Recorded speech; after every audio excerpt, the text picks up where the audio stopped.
Hi, Michelle Rover here, and this is the third of my Navigating the Holidays video. And today we're talking about mindset. Now, I'm outside on this crappy New England day in the rain rather than the snow up here in the North Country where we really want the snow, because I wanted to place myself in an uncomfortable environment, a place that I necessarily didn't want to be, out in the rain on a cold day. Because that's often where we place ourselves every single day in the holiday season, in situations and in places that we wish we weren't. Now, I have a choice. I can go in my beautiful warm house and I can sit there and work, and I could do that video in here, but I'm proving a point. Okay? We all have a choice. We all have a choice every moment of every day. We have a choice to create what we want. And the way that you create the best choices for yourself to feel the best is to create and make a decision from a good feeling place.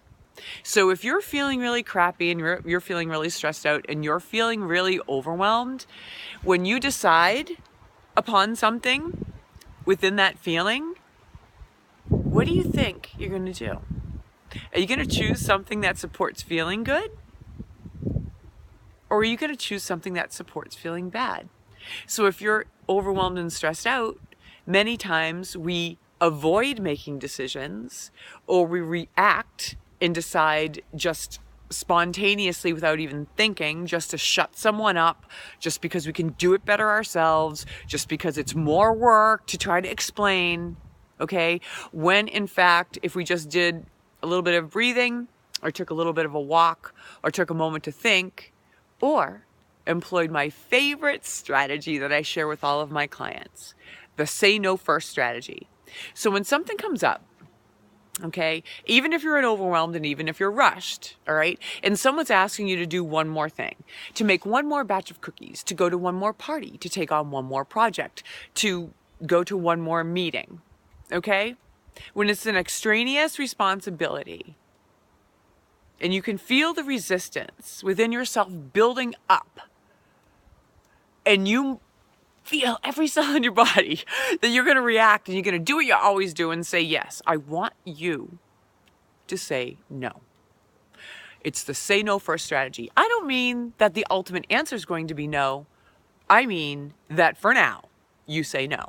So when so-and-so comes up to you and says, Mary, John, whoever, whatever your name is, Michelle, do you think you could make one more, appetizer for the party? Do you think you could show up at my opening for my new gallery? Do you think that you could do this report for me because I'm really busy and I have family coming up? What you do is you say, oh geez, I'm so sorry. Right now I have to say no. And that's where you stop. You say no. You say no first. Now what does that do? What it does is it buys you some time. Okay, it buys you time to analyze what it is that you really want. Okay, so if it's something that's super important, all right, that lines up with your job, all right, you're getting paid for it, or it's someone who's near and dear to your heart and they never ask you for anything and it would make you feel better rather than worse to do this, then after you say no, you can go back and say, you know what? I've rethought this. I moved some stuff around in my schedule and I am so happy to be able to say yes to help you out.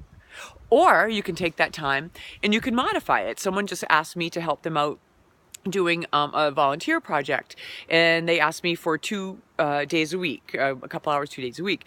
Now, it was something that was really special to me, but I have a lot going on, lots of stuff that I love.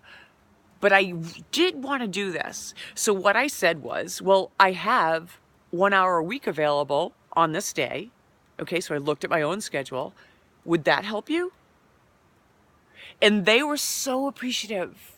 Okay, so I put it in my schedule. So instead of 4 hours a week, it's 1. And it's on a day that served me in my schedule. So it's not offering me any stress. In fact, it's making me feel good. Even though, yes, it was one more thing on my plate, but it was such a feel-good thing for me to do. And it had other benefits that applied to the holidays and to my family, that the yes was an easy one after I said no first.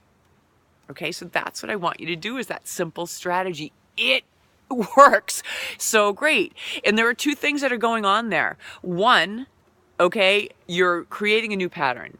Okay, because every cell in your body is going to scream at you to say yes right away, because that's what you normally do, right? Or you react. But this changes the pattern and makes you say no. Yeah, you might feel selfish, and yeah, you might feel uncomfortable like I am outside here in this cold, rainy weather. But you're developing new neural pathways. You are embarking upon a whole new behavior. And guess what? When you do that and you take the time to honor yourself and honor your schedule and line up with what you want, you end up feeling better and less overwhelmed. And when you feel less overwhelmed, you can focus more. And when you can focus more, you make better decisions. And when you make better decisions that serve you and that line up with what you want to happen, you feel better. And when you feel better, you create so much more of a happy life and happy experiences because your energy, okay, is so lined up with what you want. So saying no does all of that. It's the beginning of creating new boundaries for yourself and not against anyone else. So when you're saying no, the second thing that's happening, or the third, I forget where I am now, is that, okay, you are allowing other people to assume responsibility for what they've taken on. And this isn't you taking responsibility. This is you assuming responsibility for yourself. And in doing that, you allow others that you care about to assume the responsibility of their own choices, whether you play with them or not. Okay? And that actually is an awesome situation, because what a loving gift to give someone. The gift of responsibility without shoving it in their face. All you're doing is simply saying no for now, or no for good, whatever it is, and you're operating from there. And even if they don't like it, it doesn't matter, okay? Because if you're coming from that place, you can still love them. You can still do something else for them. So saying no doesn't mean anything other than it's no for now, and you're seeing how you line up with it. So when you have these obligations come up for the holidays, and you have these people that maybe you do or you don't want to spend time with, okay, I want you to look at your schedule right now. Here's this strategy number 2, or technique number 2.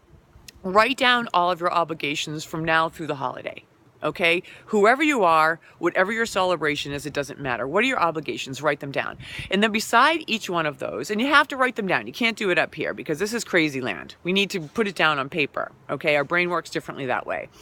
So beside each obligation, okay, it doesn't matter whether it's work or pleasure, I want you to write down whether you're dreading it or looking forward to it. Okay, then I want you to prioritize. So if it's something for work that you've already gotten paid for and it's like you have to go because it's part of your job, that's an urgent priority.